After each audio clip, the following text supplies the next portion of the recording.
everybody, and welcome back to another episode of The Male Perspective. I am your host, Lana Reid, and today, on this day, I have the pleasure of sitting down with a gentleman by the name of Michael Taylor. He's an entrepreneur, author of numerous books, motivational speaker, fellow podcaster, and he's got so much more going on. And I'm so looking forward to spending some time with him today and learning more about the work that he is doing. But first and foremost, as I always do, sir, I take a quick moment to pause and say thank you to you for making time for me today. Time is a gift. Once we give it, we cannot get it back. So I truly appreciate you setting aside this time in your day to sit down and chat with me. And with that, Coach Taylor, welcome to the show. Oh, and also let me acknowledge you. Because it's really important for us to have resources like this where we get to have a positive conversation, specifically about Black men and the male perspective that you're talking about. So thank you for the opportunity to share my work. Awesome. Thank you. Well, let me jump right in because I have a short amount of time with you today and to pack in as much as I can about everything that you're doing. I'm not going to be able to do it, but it's just so much stuff. But let me jump right in here. And the thing that I have picked to start off with, because it's relevant to me, is one of your books, I'm Not Okay with the Gray. Okay. Now, I'm in this season of my life, and many of us in our age bracket, we grew up seeing our elders, with giving us the impression that getting old was, sitting on the porch or the lazy chair, talking about your arthritis and your compression socks. But your book talks about us reframing this concept of getting older and aging gracefully. What is the book about, and how should we reframe our mind about getting older? Well, first of all, when I say I'm not okay with gray, it has nothing to do with hair color. And what it is, it's really about redefining our mindset about aging. Because we live in a culture that glamorizes youth. And unfortunately, a lot of times it's almost like they demonize getting older as though it's something that's a bad thing. I don't believe that. I believe that we can get better as we get older. And so it's really about what I call evolving. So rather than growing older, just say, well, I'm still evolving. So what I do is I'm committed to my own personal growth and development. So I'm a firm believer that the key to success is constant and never-ending improvement. And therefore, as we get older, it's not really about age, but it's really more about us not doing what we were put on the planet to do. And so, for example, if you think about working out with weights, muscles are designed to move. Yes. And when you don't use them, you lose them. And so same goes with your mind. The more we use our mind, the stronger it gets. So what I really do is I get people to refocus or reframe how they look at getting older. And the whole book is about really redefining or looking at what it means to get older. Yes, because these can be the best years of your life if you do it right. You have all this wisdom and all of these things, and you're in a greater space. So it can actually be the best season of your life. Well, actually, statistics will show you that the most productive years in our lives is really actually in our 60s. Because most of us, as we go through life and we've had careers and we've had families and things like that, and we're moving to that second stage, if you will, we can be more productive as we get older if we're willing to put forth the effort. So that's what I try to encourage people to do, because my goal is to help people change their mindsets about getting older so they can make the rest of their lives the best of their lives. Awesome. I love it. When I was younger in my 20s, I used to always tell people, I can't wait to get 50. And everybody around me would be, you're something wrong with you. But it just, that season, you've got the years of experience, and I was always looking forward to it. So glad to find some kindred spirit there.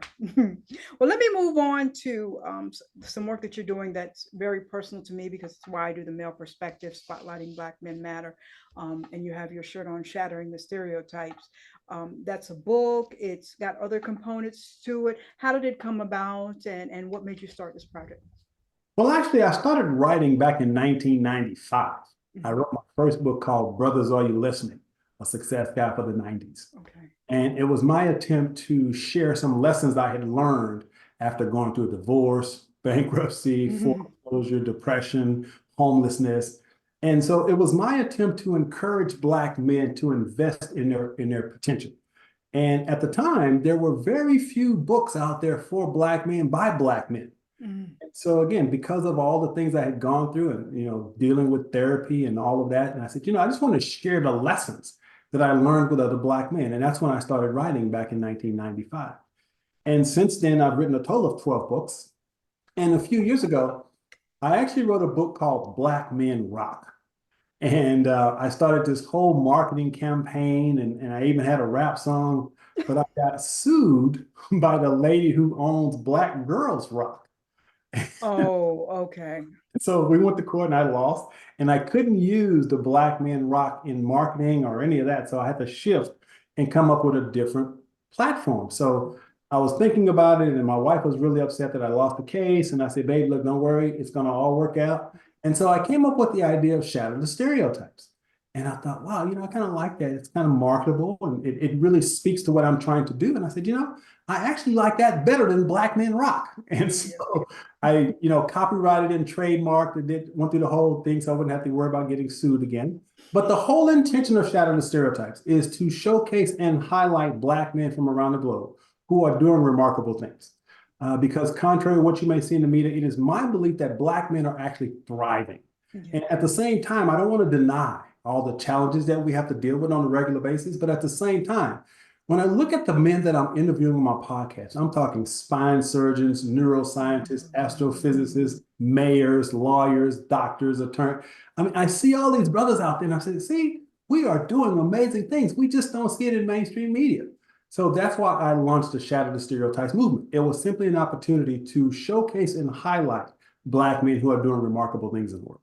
Awesome. I love it. I in undergrad, I worked in customer service. And one of the things that I realized is you're more likely to get negative feedback, negative reviews than you are to hear the wonder, oh, I had an exceptional customer service experience with this place or whatever. And I think that parlays into what you were talking about. There's more positive examples, positive experiences, and we can kind of get drowned in this toxic messaging that we're hearing all the time, the negative messaging. So it's very important for the voices to be out there saying, hey, there's some brothers out here doing some amazing, phenomenal things. I think that's wonderful. Yeah, and again, if you look at mainstream media, and I'm not going to get into the institutionalized racism, I know all that stuff is real, but at the same time, what my belief is, as Black men, we must be willing to change our inner narratives about ourselves. Because we can't control what the media is going to do, but we can control how we think. And if we can control how we think, we can control how we act. And if we control how we act, we can control what we create. That's right. And so what I try to do is get men to change their mindsets about what's possible, especially as Black men. That's great. I love it. Now change your mindset, and you're doing that.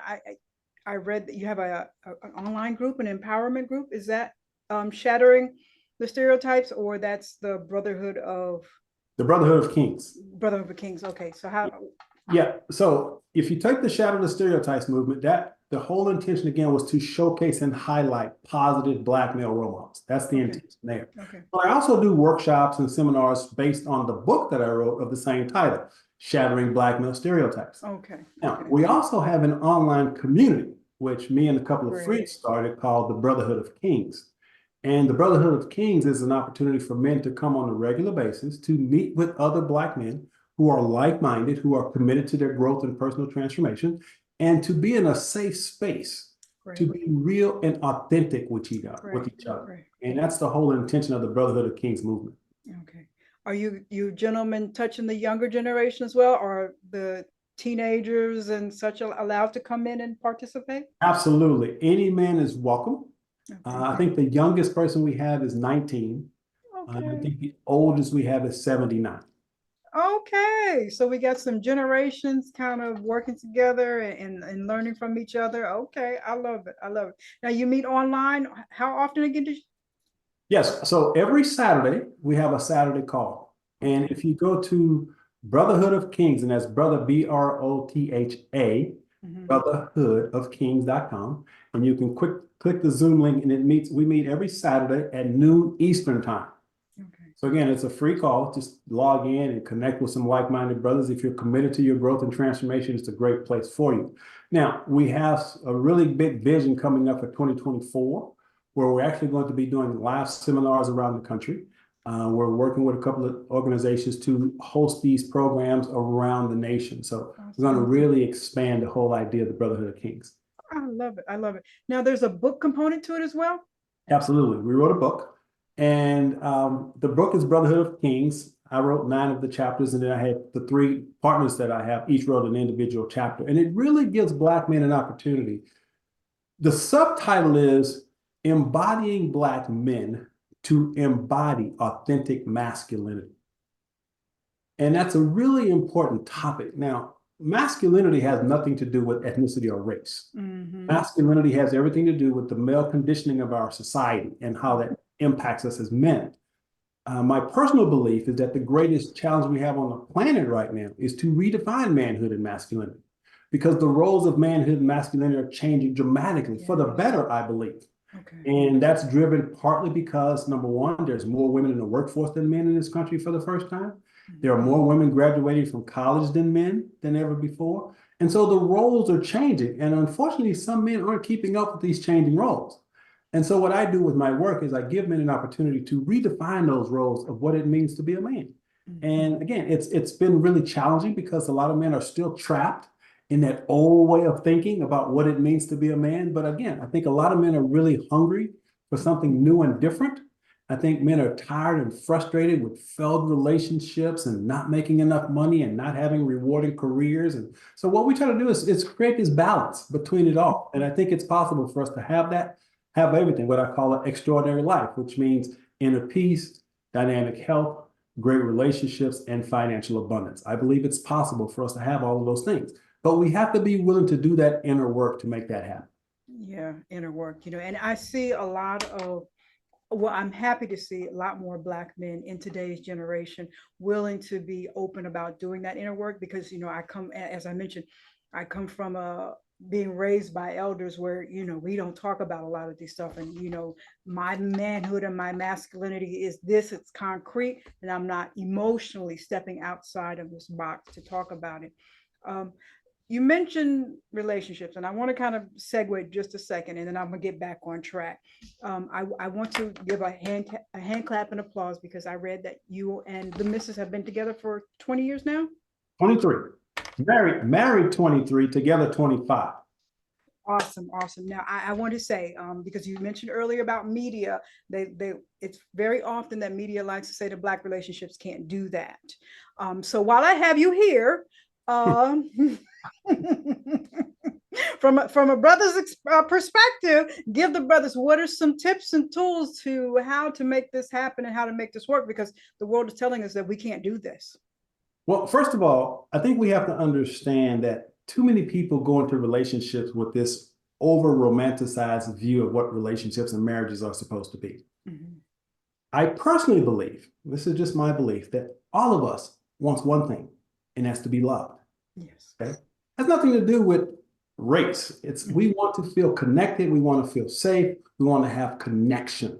That's what we really want. Unfortunately for men, because in our society, we've been conditioned to believe that men have 3 responsibilities, what I call the 3 Ps: procreate, provide, and protect. And men have been doing that for centuries, okay? Unfortunately, what society didn't teach us to do as men is to connect. So what does it mean to connect? Well, in order to have connection, you have to have emotions, because you can't be relational if you're unwilling to be emotional. And so the first thing we have to identify, especially as men, is to be willing to get in touch with how we feel. Because most of us as men, we process relationships from here, not from here.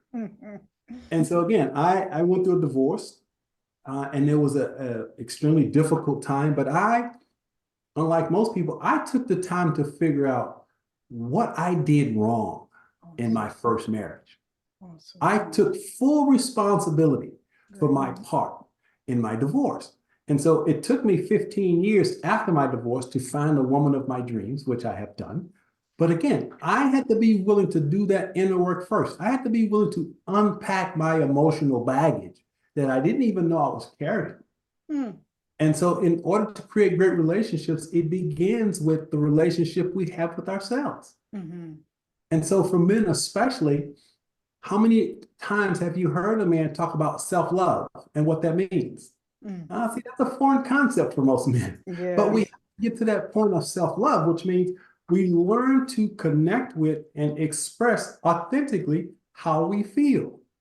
because we live in a culture that says, I wrote a book called A New Conversation with Men. And in that book, I identify what I call the 5 illusions of manhood. And the first illusion is that to be a man, you must be non-emotional and disconnected. And that is what drives most of our negative behavior as men, because we disconnect from our emotions and we process everything from the neck up. Mm-hmm. If we're going to create great relationships, we got to move to our hearts. And that means we have to get in touch with how we feel. We must understand the impact of early childhood trauma that still we may be carrying around. So it's a process, but let me say from experience that if we're willing to unpack our emotional baggage, and there's a ton of ways to do that, be it therapy, workshops, whatever, unpack our emotional baggage, and then understand what we need in relationships. And a lot of us don't even ask ourselves that question. We just kind of fall into relationships. And from a perspective, the first thing we ask is, how fine is she? How much money does she make? And what kind of car she drives? What kind of job she has? So we look at all those external things, but none of those things will create relationships. Mm-hmm. What creates great relationships are shared values, shared belief systems, and inner things. So we have to be willing to look within. So once again, from my experience, what I've learned after my divorce, after doing my healing work, after going on this amazing journey of transformation, I decided that, you know what? I really do want to be married again, because after my divorce, the first words out of my mouth were, I'll never do that again. No, thank you. Been there, done that, forget it, right? And so again, it took me several years to do my own work, to deal with my stuff. And then I decided, you know what? I'm actually the married type. I would like to be married. I'm a firm believer in monogamy.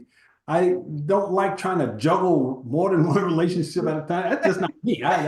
That's just too much work. What's your name again?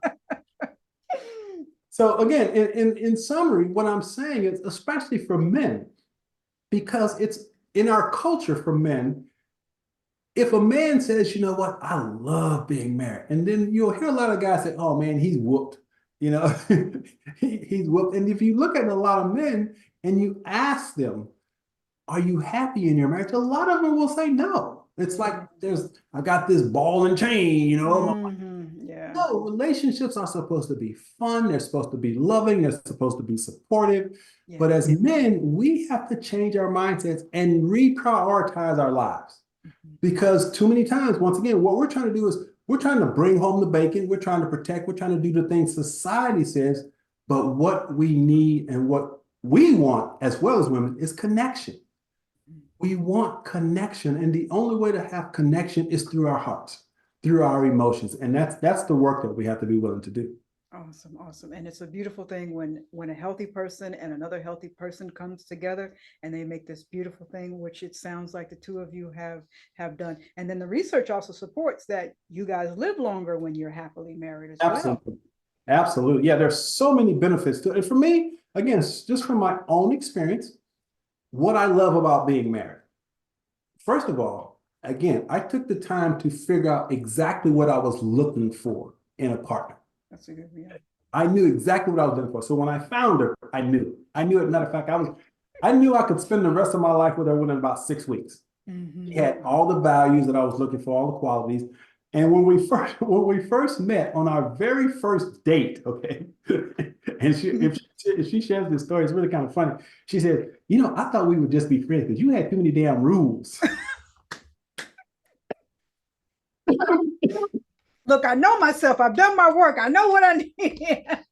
But I had what I call my 5 non-negotiables. And I think every person should have some non-negotiables that they aren't willing to compromise. For example, I would never date someone who smoked.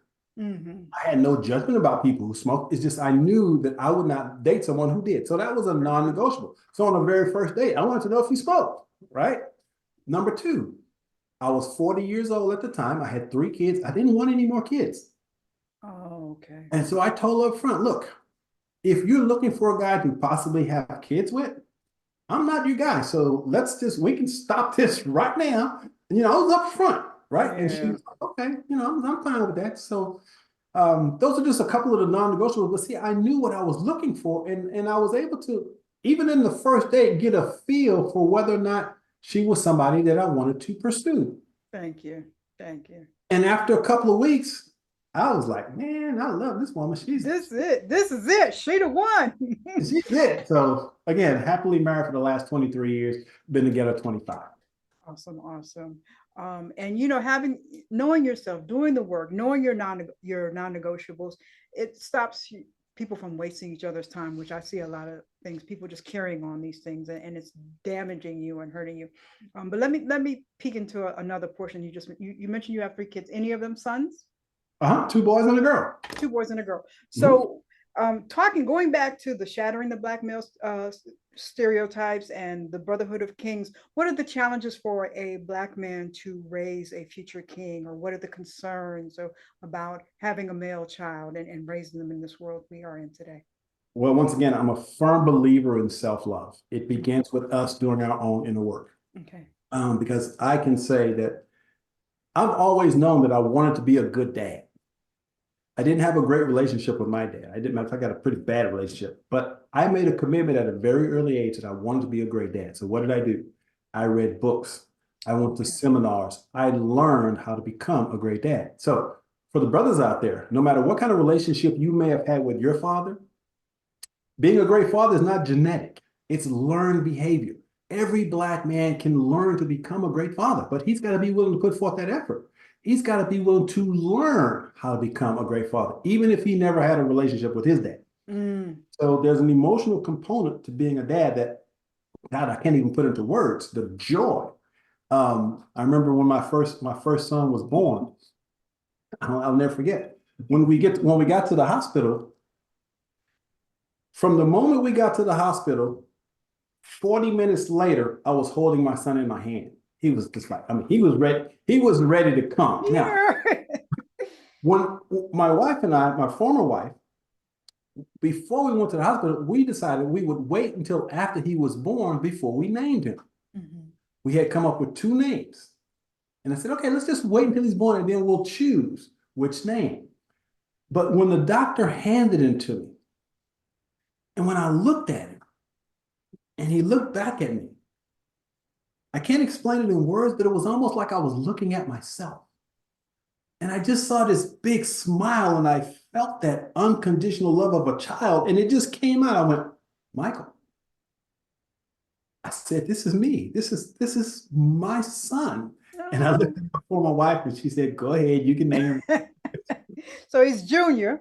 But he's a junior. He's a junior. Okay. But again, it wasn't planned, but it's that moment when you realize that, wow,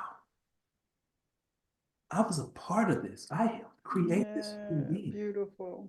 Oh, and it was just that. It was just beautiful. So for all the men out there, know that it is possible for us to be great dads, but we have to make sure that we aren't carrying around a lot of pain and trauma, maybe from our relationship with our dad. And that's why I keep reflecting on self-love. We have to do the work first, which will allow us to pass that self-love to our kids.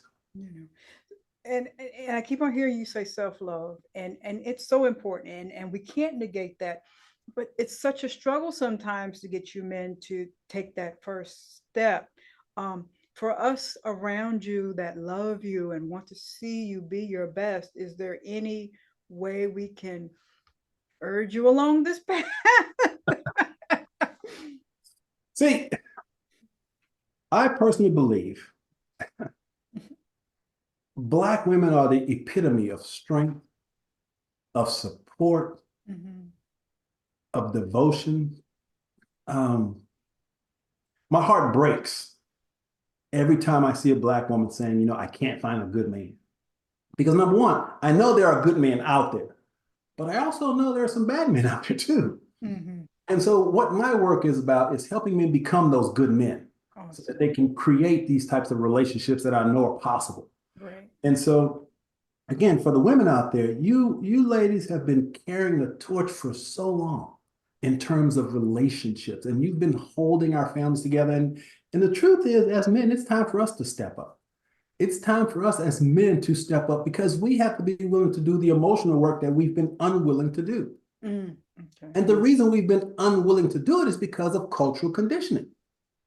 You see, a lot of men, and as a matter of fact, I'm going to say most men love their wives, love their families, but we do what we think is the right thing, which is to work hard, to make money, to provide and protect.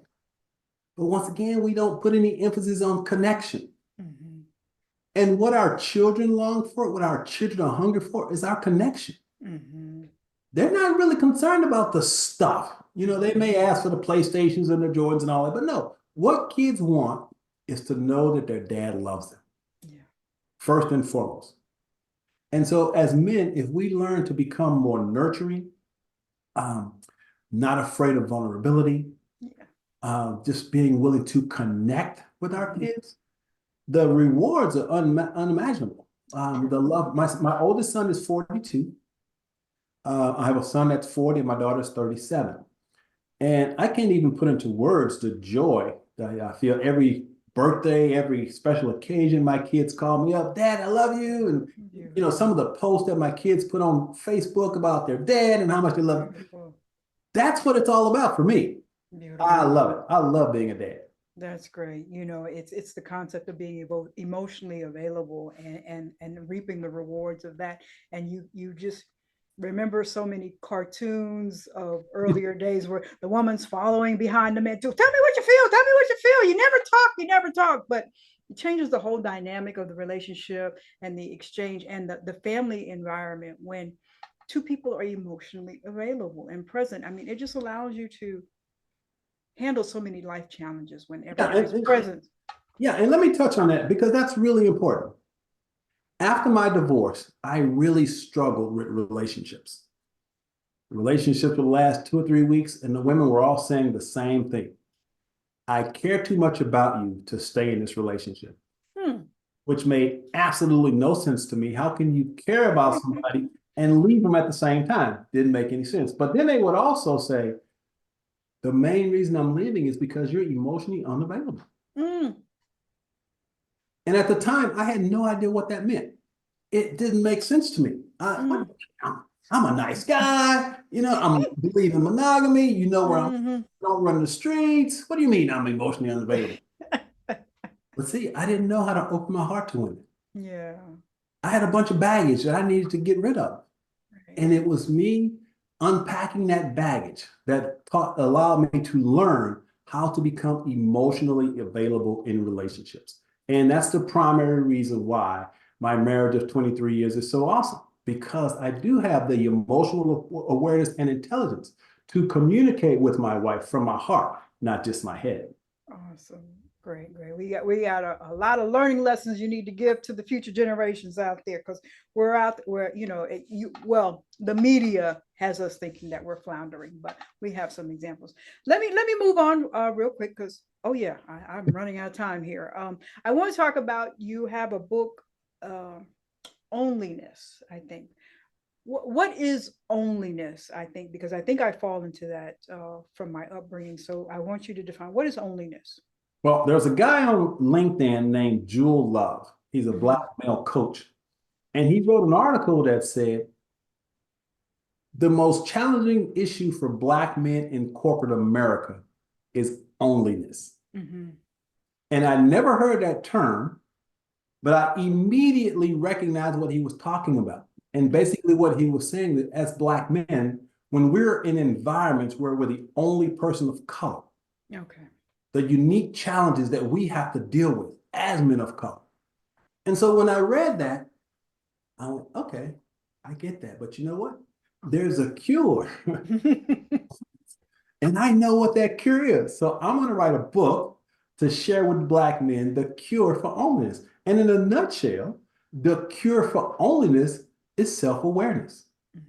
Self-awareness means I get to know who I am as a person. I have complete confidence in my abilities, who I am. I don't have to code switch in different environments because I'm so confident in who I am. And so when we're in those environments, you know, it can be really uncomfortable. But when we know who we truly are and we're comfortable in our own skin, and then we can just show up and show out in our brilliance. no matter who the audience is, no matter what the environment is, it's how we show up. Awesome. And Awesome. so that's what that book is about. It's really about Black men, number one, owning who they are. And it's also talking about finding your passions, finding your purpose, because all of those things tie into your confidence and self-worth. So that's what the cure for onliness was. And you teach coaching for these types of things? Yes.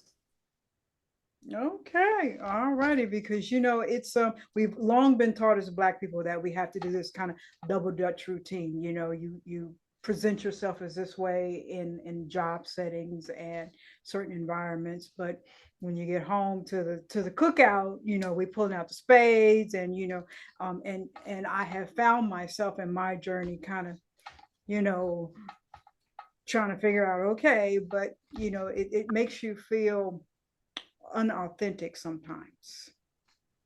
So, Yeah. And again, that's the inner work, because I've been in so many environments where I was the first Black guy here. I was the first Black guy here. I was the, I was and what's really difficult is in my very first book, Brothers Are You Listening? The first chapter that I wrote in that book was called the That's What White People Do mentality. And in that chapter, I was challenging brothers to examine whether or not they were afraid to do certain things because they were afraid of being accused of being white. mm-hmm. How you speak, what do you wear, what kind of music you listen to, all these crazy things that we conditioned ourselves to believe this is what it means to be Black. Mm-hmm. Well, see, there's no one way to be Black. Right. Right. So you have to know who you are to be comfortable with who you are and not worry about whether or not they, whoever they are going to accuse you of not being Black because you do something that's quote unquote not Black enough. True, true. Yeah, I remember coming home and, oh yeah, I just went skiing, and they're like, oh, we don't ski. Well, yes, yes, we do. Yes, we do. I'm from Corpus Christi. That's where I was born. And Ah, I had a surfboard because I used to surf. I used to ride skateboards. I was very good at it, by the way.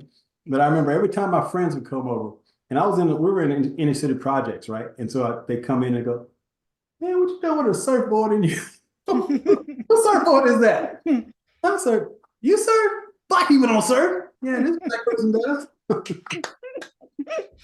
awesome, awesome. So let me start to wrap it up. I want to ask you in closing, because you're doing all this work, shattering the stereotypes. You have the Brotherhood of Kings.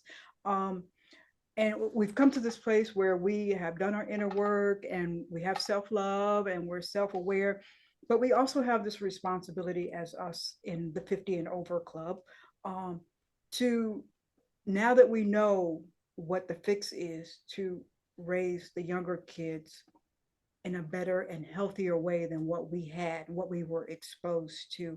So to to the brothers there, to the Black community there, so that we have more positive communities of Black youth coming up behind us, what advice or tips would you give to those people? Well, we've all heard the term reach one and teach one, right? Reach one and teach one.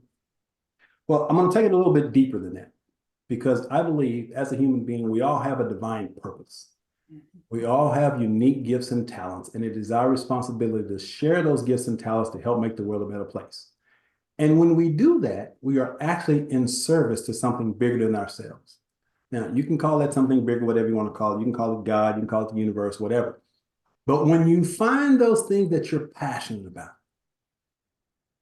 and you take those things and you share them with others to help improve their lives, then you are in service to humanity. And being in service is the way to be fulfilled, have meaning in your life. And it really, I don't want to say completes you, but it gives you this sense of, I'm making a contribution to the world. And so for us, especially as Black men, once we do all this work and maybe achieve all this success, the question becomes, okay, how can we give back? Well, for me, writing is my way of giving back. Sharing the lessons that I've learned to help men become better men, that's my way of giving back. That's the legacy that I'm leaving as I empower men around the globe to find out who they are, to find their gifts and talents, and to share those gifts and talents, and to create what I call an extraordinary life. And so it's really about us coming together collectively, Mm. as Black men, because there's this misconception that Black men don't support each other. Mm. I hear that a lot. And I don't agree with that, because I've got brothers, man, that I can call on the phone and say, look, man, I'm putting together this workshop. Can you help me, do a video or whatever? And brothers come running. Let's do it. Awesome. Let's do it. So I know that there are a lot of us who are working together to make the world better, to make our communities better.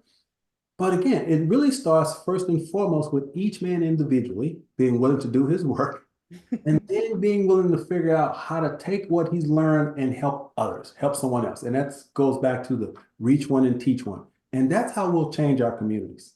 Okay, great. I love it. Now, you mentioned 12 books, I think I heard in the opening. We've got some more on the way? Oh, yeah.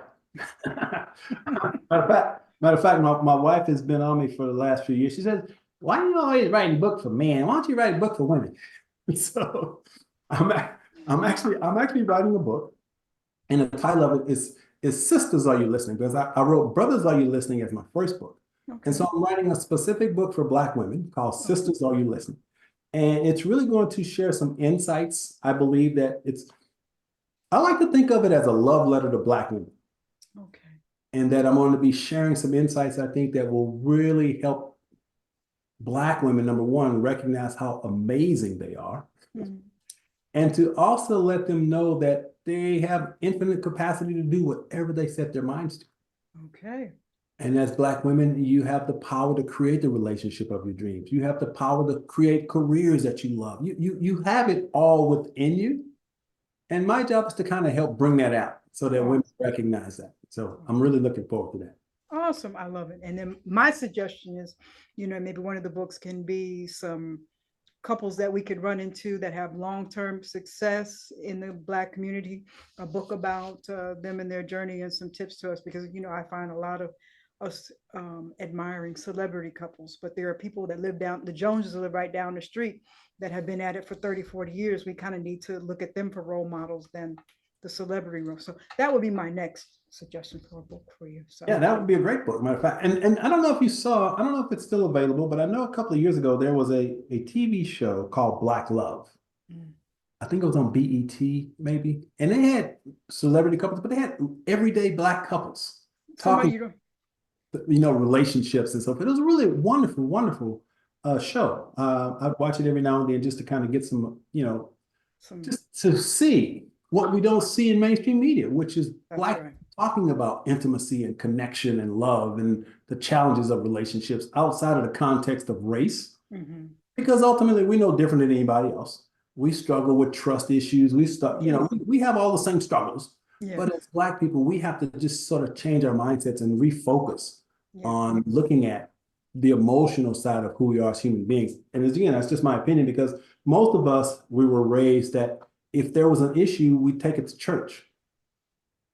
And that's where we, in some cases, try to deal with the stuff. Well, nothing wrong with going to church, but then there's some emotional stuff that you have to deal with that you can't fix in church. Yeah, you have to unpack it a different way. Yeah, you got to be willing to do it a little differently. So that's important. Okay. Let me ask you my random question before I talk to you for another hour here, and then we will ask you for how we get in touch with you. Let's see here what we got here. Let's see what we pulled. Should you put your socks on first or your pants? I told you it was random. Socks or pants first? Which goes on first? Pants for me. Okay. We're just going to run out the house barefoot if anything happens. I mean, okay. I told you it was random. I told you. I love it. Well, sir, tell us how we pick up the books, how we connect with you. You've got podcasts. You might got some brothers that we need to sign up and get in touch with you so they can heal and get whole. Just to give us the whole of it. Since the focus of this show is male perspective, I definitely want to send people to brotherhoodofkings.com. Okay. That's Brotherhood, BROTHAHOOD, brotherhoodofkings.com. It is a powerful resource for Black men who want to come together with like-minded brothers who are committed to growth and transformation. Mm-hmm. It's a resource for any man who wants to grow. And unfortunately, a lot of men aren't ready for that. But if you're watching this and you're ready and you've been wondering, I know there's, because see, I remember when I first started this process, in my mind, I said, there's got to be other brothers out there who think like me. Because a lot of times I felt alone because I'd be doing these workshops and seminars. I'd be the only Black person there, and you know how that goes. But for the brothers out there, again, if you've been looking for a powerful resource, Brotherhood of Kings is great. If you've not involved or engaged in any of this personal growth stuff that I'm talking about, the book Brotherhood of Kings is a perfect resource for you to help you get an understanding of some of the stuff that I'm talking about and how you can get there also. It's a really powerful book that I can assure you is a resource that gives you some tools and some awareness that can help you change your life for the better. So brotherhoodofkings.com. Let's go there. Awesome. Now, as you were talking, I was thinking about one thing before I let you go.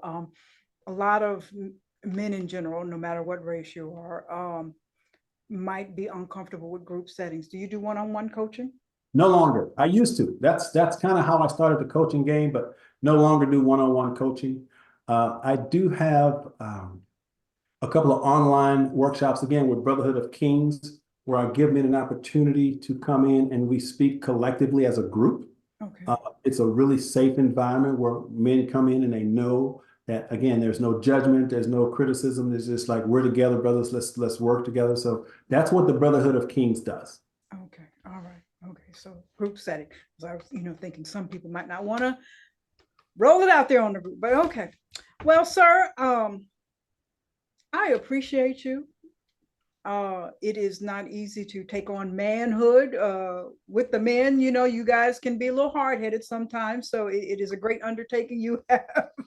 So I commend you for that. I appreciate you for that. Just is just awesome. Just awesome. I am. As you can see from the work that I do, I just love you guys, and I just love to see other people that love you guys as much as I do. So I just commend you. I just think it's great. I just think it's wonderful. And again, right back at you, sweetie. I really appreciate the platform that you've put together. And again, you ladies have been carrying that torch for a long time. And now it's time for us as men to take some of that burden off of you guys so that you can just kind of fall into our arms and know that we love you. So that's what you made a lot of brownie points with the ladies just there. And so, and tell the missus I'll be calling her for some design techniques soon. She's amazing. She's absolutely. Another reason why you married her. Exactly. Awesome. Exactly. Well, that's it. Well, that is all for this week's episode of The Male Perspective. I'm your host, Lana Reid, and I will see everybody next time.